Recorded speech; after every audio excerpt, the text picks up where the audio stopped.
Before Angiers well met, brave Austria, Arthur that great forerunner of thy blood, Richard that robbed the lion of his heart, and fought the holy wars in Palestine. By this brave duke came early to his grave, and for amends to his posterity, at our importance hither is he come to spread his colours, boy, in thy behalf, and to rebuke the usurpation of thy unnatural uncle English John. Embrace him, love him, give him welcome hither. What happened?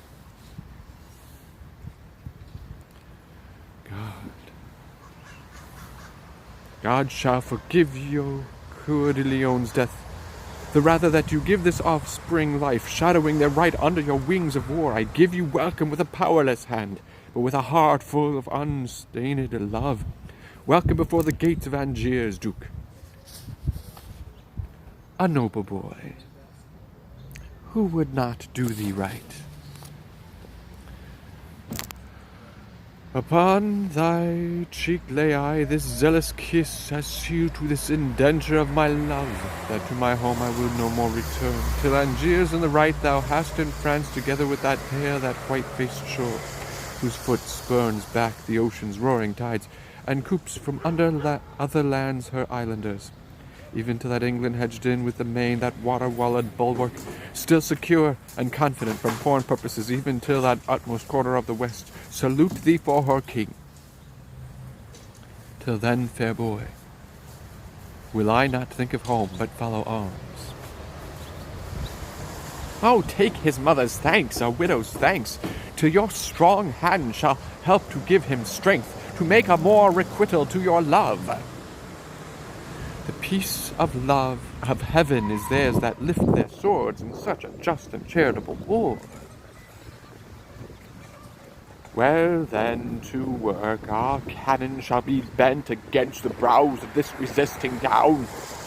Call for our chiefest men of discipline to call the plots of best advantages. We'll lay before this town our royal bones, wade to the marketplace in Frenchmen's blood. But we will make it subject to this boy. Stay for an answer to your embassy, lest, as unadvised, you stain your swords with blood. My lord Chantillian may from England bring that right and peace which here we urge in war, and then we shall repent each drop of blood that hot ash haste so indirectly shed. A wonder, lady. Lo, upon thy wish our messenger Chantillian is arrived. What England says, say briefly, gentle lord. We coldly pause for thee, Chantillian, speak. Then turn your foes from this paltry siege, and stir them up against a mightier task. England, impatient of your just demands, hath put himself in arms. The adverse winds, whose leisure I have stayed, have given him time to land his legions all as soon as I. His marches are expedient to this town, his force is strong, his soldiers confident. With him along is come the mother queen, and 8 stirring him to blood and strife, with her niece, the Lady of Blanche of Spain, with them a bastard of the king's deceased, and all the unsettled humours of the land, rash, inconsiderate, fiery voluntaries, with ladies' faces and fierce striking spleens, have sold their fortunes at their native homes, bearing their birthrights proudly on their backs, to make a hazard of new fortunes here. In brief, a braver choice of dauntless spirits than how the English bottoms have wafted over, to never float upon the swelling tide, to do offence and scathe in Christendom. The interruption of their churlish drums cuts off more circumstance. They are at hand, to parley or to fight, therefore prepare. How much unlooked for is this expedition? By how much unexpected, by so much we must awake, endeavour for defence, for courage mounteth with occasion. Let them be welcome, then we are prepared. Peace be to France. If France in peace permit our just and lineal entrance to our own, if not, bleed France and peace ascend to heaven, whilst we, God's wrathful agent, do correct their proud contempt that beats his peace to heaven. Peace be to England. If that war return from France to England, there to live in peace. England we love, and for that England's sake, with burden of our armor, we sweat. This toil of ours should be a work of thine, but thou, from loving England, art so far that thou hast underwrought his lawful king, cut off the sequence of posterity, outfaced infant state, and done a rape upon the maiden virtue of the crown. Look here upon thy brother Geoffrey's face. These eyes, these brows were moulded out of his. This little abstract doth contain that large which died in Geoffrey, and the hand of time shall draw this brief into as huge a volume. That Geoffrey was thy elder brother born, and this his son. England was Geoffrey's right, and this is Geoffrey's. In the name of God, how comes it then that thou art called a king, when living blood doth in these temples beat, which owe the crown that thou o'ermasterest? From whom hast thou this great commission, France, to draw my answer from thy articles? From that supernal judge that stirs good thoughts in any breast of strong authority, to look into the blots and stains of right. That judge hath made me guardian to this boy, under whose warrant I impeach thy wrong, and by whose help I mean to chastise it. Alack, thou dost usurp authority. Excuse it is to beat usurping down. Who is it thou dost call usurper, France? Let me make answer, thy usurping son. Out, insolent, thy bastard shall be king, that thou mayest be a queen and check the world. May my bed was ever to thy son as true as thine was to thy husband, and this boy liker in feature to his father Geoffrey than thou and John in manners, being as like as rain to water or devil to his dam. My boy a bastard. By my soul, I think his father never was so true begot. It cannot be, and if thou wert his mother. There's a good mother, boy, that blots thy father. There's a good grandam, boy, that would blot thee. Peace! Hear the crier. What the devil art thou? One that will play the devil, sir, with you, and he may catch your hide, and you alone. You are the hare of whom the proverb goes, whose valor plucks dead lions by the beard. I'll smoke your skin coat, and I catch you right. Sirrah, look to it. I' faith, I will, I' faith. Oh, well, did he become that lion's robe? That did disrobe the lion of that robe. It lies as sightly on the back of him as great as cities choose upon an ass. But ass shall make that burden from your back, or lay on that shall make your shoulders crack. What cracker is this same that deafs your ears with this abundance of superfluous breath? Louis, determine what we shall do straight. Women and fools, break off your conference. King John, this is the very sum of all. England and Ireland, Anjou, Touraine, Maine, in right of Arthur do I claim of thee. Wilt thou resign them and lay down thy arms? My life, as soon I do defy thee, France. Arthur of Brittany, yield thee to my hand, and out of my dear love I'll give thee more than e'er the coward hand of France can win. Submit thee, boy. Come to thy grandam, child. Do, child, go to its grandam, child. Give grandam kingdom, and at grandam will give it a plum, a cherry, and a fig. There's a good grandam. Could my mother peace, I would that I were low laid in my grave. I am not worth this coil that's made for me. His mother shames him so, poor boy, he weeps. Now shame upon you where she does or no. His grandam's wrongs, and not his mother's shames, draws those heaven-moving pearls from his mother's eye, poor eyes, which heaven shall take in nature a fee, Aye, with these crystal beads, heaven shall be bribed to do him justice and revenge on you. Thou monstrous slanderer of heaven and earth!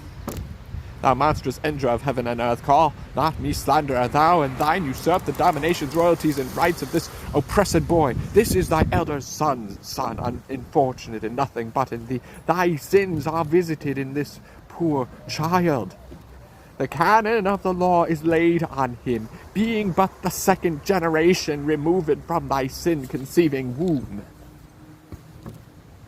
Bedlam have done. I have but this to say, that he is not only plagued for her sin, but God hath made her sin and her the plague of this removed issue, plagued by for her and with her plague. Her sin, his injury, her injury, the beadle to her sin, all punished in the person of this child, and all for her a plague upon her. Thou unadvised scold, I can produce a will that bars the title of thy son. I, who doubts that, a will, a wicked will, a woman's will, a cankered grandam's will. Peace, lady, pause, or be more temperate. It ill beseems this presence to cry aim to these ill-tuned repetitions, some trumpet summon hither to the walls. These men of Angiers, let us hear them speak, whose title they admit Arthur's or John's. Who is it that hath warned us to the walls? 'Tis France for England. England for itself, you men of Angiers and my loving subjects. You loving men of Angiers, Arthur's subjects, our trumpet called you to this gentle parley. For our advantage. Therefore, hear us first. These flags of France that are advanced here before the eye and prospect of your town have hither marched to your undamagement. The cannons have their bowels full of wrath, and ready mounted are they spit forth their iron indignation against your walls. Our preparation for a bloody siege and merciless proceeding by these French confronts your city's eyes, your winking gates, and but for our approach these sleeping stones, that as a waist doth girdle you about. By the compulsion of their dominance, by this time from their fixed beds of lime had been dishabited and wide havoc made, for bloody power to rush upon your peace. But on the sight of us, your lawful king, who painfully with much expedient march have brought a counter-check before our gates, to save unscratched your city's threatened cheeks, behold the French amazed vouchsafe a parley.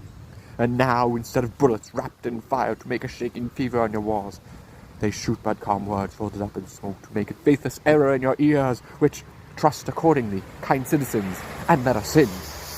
Your king, whose labored spirits, for wearied in this action of swift speed, craves harborage within your city walls. When I have said, make answer to us both. Lo, in this right hand, whose protection is most divinely vowed upon the right of him it holds, stands your Plantagenet, son to the elder brother of this man, and king o'er him and all that he enjoys. For this downtrodden equity we tread in warlike march these greens before your town, being no further enemy to you than the constant constraint of hospitable zeal and the relief of this oppressed child religiously provokes. Be pleased then to pay that duty which you truly owe to him that owes it, namely this young prince, and then our arms, that to a muzzled bear, save in aspect, hath all offence sealed up.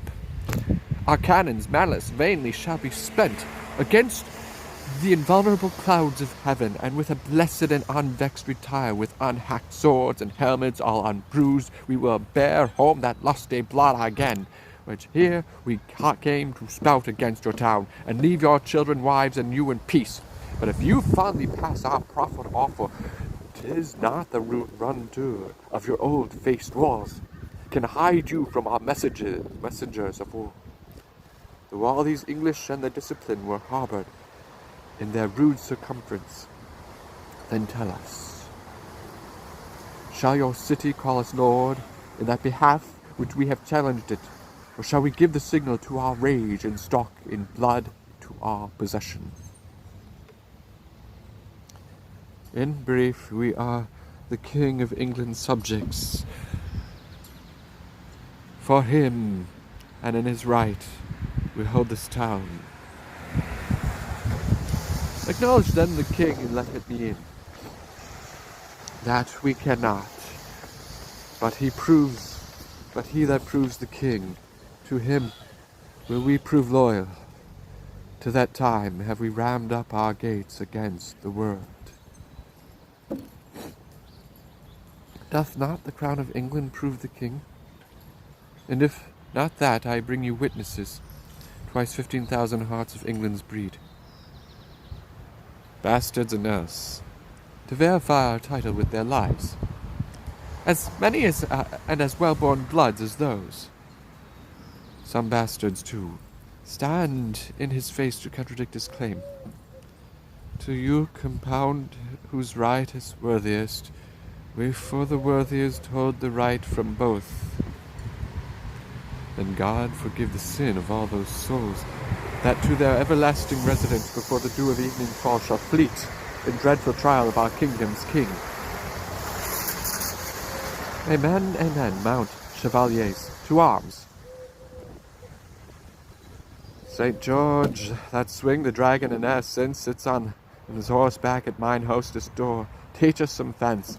Sirrah, were I at home, at your den, sirrah, with your lioness, I would set an ox head to your lion's hide and make a monster of you. Peace, no more. Oh, tremble, for you hear the lion roar. Up higher to the plain, where we'll set forth in best appointment all our regiments. Speed then to take advantage of the field. It shall be so, and at the other hill. Command the rest to stand guard and our right. You men of Angiers, open wide your gates, and let young Arthur, Duke of Brittany, in, who by the hand of France this day hath made much work for tears in many an English mother, whose sons lie scattered on the bleeding ground. Many a widow's husband grovelling lies, coldly embracing the discoloured earth, and victory with little loss doth play upon the dancing banners of the French, who are at hand triumphantly displayed, to enter conquerors and to proclaim Arthur Brittany England's king and yours. Rejoice, you men of Angiers, ring your bells. King John, your king and England's doth approach, commander of this hot malicious day. Their armours that marched hence so silver bright hither return all gilt with Frenchmen's blood. There stuck no plume in any English crest that is removed by a staff of France. Our colours do return in those same hands that did display them when we first marched forth, and like a jolly troop of huntsmen come our lusty English, all with purpled hands, died in the dying slaughter of their foes. Open your gates and give the victors way. Heralds, from our towers, we might behold from first to last the onset and retire of both your armies, whose equality our best eyes cannot be censored. Blood hath brought blood, and blows have answered blows. Strength matched with strength, and power confronted power. Both are alike, and both alike we like. One must prove greatest. While they weigh so even, we hold our town for neither, yet for both. France, hast thou yet more blood to cast away? Say, shall the current of our right roam on, whose passage vexed with thy impediment shall leave his native channel, and or swell with course disturbed even thy confining shores, unless thou let the silver water keep a peaceful progress to the ocean?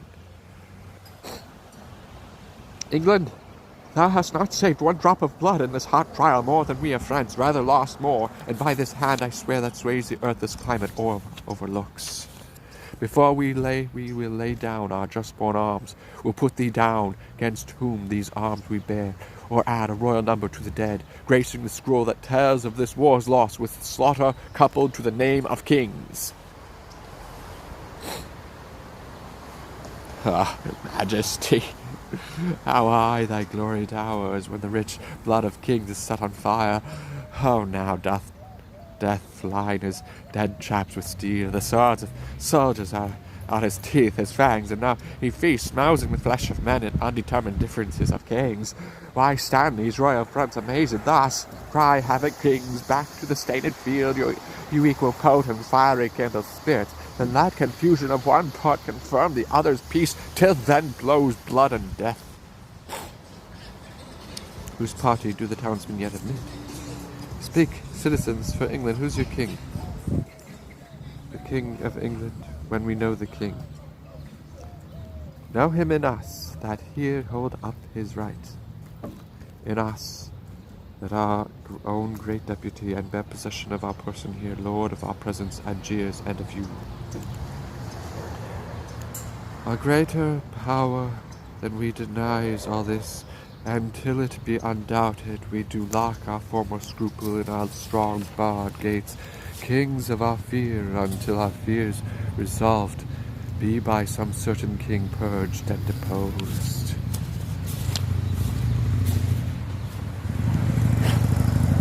By heaven, these scrolls of Tangiers flout you kings and stand securely on their battlements as in a theatre whence they gape and point at your industrious scenes and acts of death. Your royal presences be ruled by me. Do like the mutines of Jerusalem. Be friends a while, and both conjointly bend your sharpest deeds of malice on this town.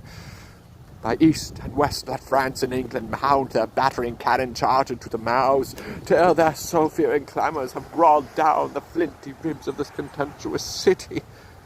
I'll play incessantly upon these jades, even till unfenced desolation leave them as naked as the vulgar air.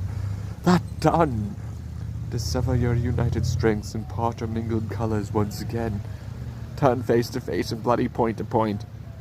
Then in a moment fortune shall call forth out of one side her happy minion, to whom in favour she shall give the day, and kiss him with a glorious victory. How like you this wild council, mighty state, smacks it not something of the policy? Now, by the sky that hangs above our heads, I like it well. France, shall we knit our powers, and lay this Angiers even with the ground, and after fight who shall be king of it? And if thou hast the mettle of a king, being wronged as we are by this peevish town, turn thou the mouth of thy artillery, as we will ours, against these saucy walls, and when that we have dashed them to the ground, why then defy each other, and pell-mell make work upon ourselves for heaven or hell? Let it be so. Say, where will you assault? We from the west will send destruction into the city's bosom. I from the north. Our thunder from the south shall rain their drift of bullets on this town. Oh, prudent discipline. From north to south, Austria and France shoot in each other's mouth. I'll stir them to it. Come away, away. Hear us, great kings, vouchsafe a while to stay, and I shall show you peace and fair-faced league. Win you this city without stroke or wound. Rescue those breathing lives to die in beds, that here come sacrifices for the field. Persevere not, but hear me, mighty kings. Yeah, this is the area. Speak on with favour. We are bent to hear. Yeah, this is such a nice area. That daughter there of Spain, the Lady Blanche, is near to England. Look upon the years of Louis the Dauphin, and that lovely maid, if lusty love should go in quest of beauty, where should he find it in fairer than in Blanche? If zealous love should go in search of virtue, where should he find it in purer than in Blanche? If love ambitious sought a match of birth, whose veins bound richer blood than Lady Blanche, such as she is in beauty, virtue, birth, is the young Dauphin every way complete. If not complete, I say he is not she. She again wants nothing to name want, if wanted be not that she is not he. He is the half part of a blessed man, left to be finished by such as she, and she a fair divided excellence, whose fullness of perfection lies in him. Oh, two such silver currents, when they join to glorify the banks that bound them in, and two such shores, two such streams made one, to such controlling bound shall you be, kings, to these two princes if you marry them. This union shall do more than better it can to our fast frozen gates, for at this match, with swifter spleen than powder can enforce, the mouth of passage shall we fling wide ope, and give you entrance. But without this match, the sea enraged, if not half so deaf. Lions more confident, mountains and rocks more free from motion. No, not death himself, in mortal fury half so peremptory, as we to keep this city. Here's a stay that shakes the rotten carcass of old death out of his rags. Here's a large mouth indeed, that spits forth death in mountains, rocks, and seas. Talks as familiarly of roaring lions as maids of 13 do of puppy dogs. What cannoneer begot his lusty blood? He speaks plain, cannon fire and smoke and bounce. He gives the bastinado with his tongue. Our ears are cudgelled, not a word of his, but buffets better than a fist of France. Zounds, I was never so bethumped with words since I first called my brother's father's dad. Son, list to this conjunction. Make this match. Give with our niece a dowry large enough, for by this knot thou shalt so surely tie thy now unsure assurance to this crown, that yon green boy shall have no son to ripe. The bloom that promiseth the mighty fruit I see a yielding in the looks of France. Mark how they whisper, urge them while their souls are capable of this ambition, lest zeal, now melted by the windy breath of soft petitions, pity and remorse, cool and congeal again to what it was. Why answer not the double majesties this friendly treaty of our threatened town? Speak England first, that hath been forward first to speak unto the city. What say you? If that the dauphin there, thy princely son, can in this book of beauty read I love, her dowry shall weigh equal with a queen. For Anjou and fair Touraine, Maine, Poitiers, and all that we upon this side the sea, except the city now be aught by us besieged, find liable to our crown and dignity, shall gild her bridal bed and make her rich in titles, honors, and promotions, as she in beauty, education, blood holds hand with any princess of the world.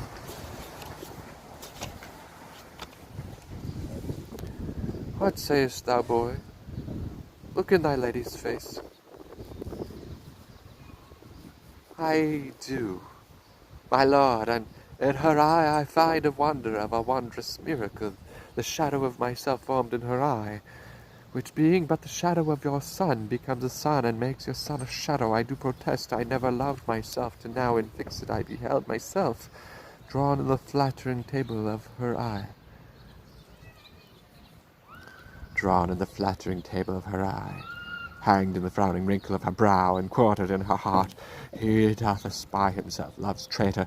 This is pity now, that hanged and drawn and quartered there should be in such a love, so vile as lout as he. My uncle's will in this respect is mine. If he see aught in you that makes him like, that anything he sees which moves his liking, I can with ease translate it to my will. Or if you will, to speak more properly, I will enforce it easily to my love. Further, I will not flatter you, my lord, that all I see in you is worthy love than this, that nothing do I see in you, though churlish thoughts themselves should be your judge, that I can find should merit any hate. What say these young ones? What say you, my niece? That she is bound in honour still to do what you in wisdom shall still vouchsafe to say. Speak then, Prince Dauphin. Can you love this lady? Nay, ask me if I can refrain from love, for I do love her most unfeignedly. Then do I give Vauclin, Touraine, Maine, Poitiers, and Anjou, these 5 provinces, with her to thee, and this addition more, full 30,000 marks of English coin. Philip of France, if thou be pleased withal, command thy son and daughter to join hands. It likes us well. Young princes, close your hands, and your lips too. For I am well assured that I did so well when I was first assured. Now, citizens of Angiers, ope your gates.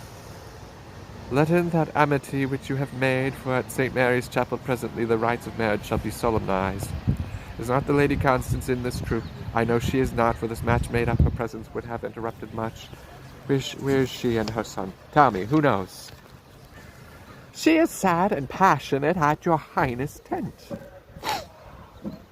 And by my faith, this league that we have made will give her sadness very little cure. Brother of England, how may we content this lady with this widowed lady?